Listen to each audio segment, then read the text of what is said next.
Hi, this is Dale O'Shields, pastor of Church of the Redeemer in Gaithersburg, Maryland. Thanks for joining me for our devotional time today. I hope that you're enjoying these devotionals and also sharing them with other people and encouraging others to subscribe as well. It's a little moment of reflection each day upon principles from God's Word. We're talking this week about some of the enemies that get in our way of our spiritual progress and really affect us in very adverse ways.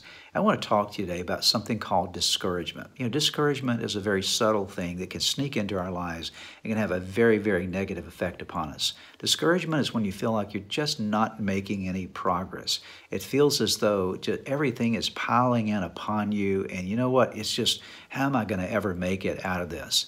And the problem with discouragement is discouragement drives you into resignation, it drives you into isolation, it drives you into all kind of negative dimensions of life because discouragement takes the energy out of your soul. It drains your spiritual energy, your spiritual capacities, your spiritual anticipation, expectation of life. You just sort of end up just existing and just barely surviving.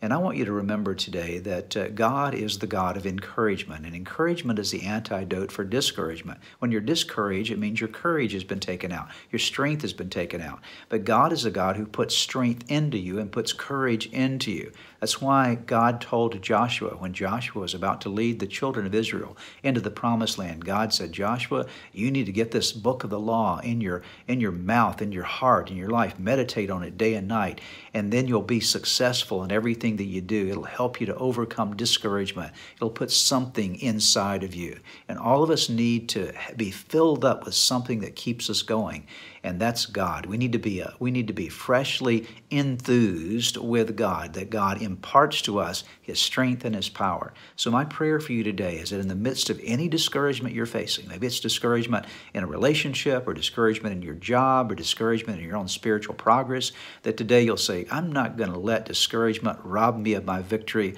I'm going to let God bring fresh courage and fresh strength to me. If you'll believe Him for that today, He'll do it in your life.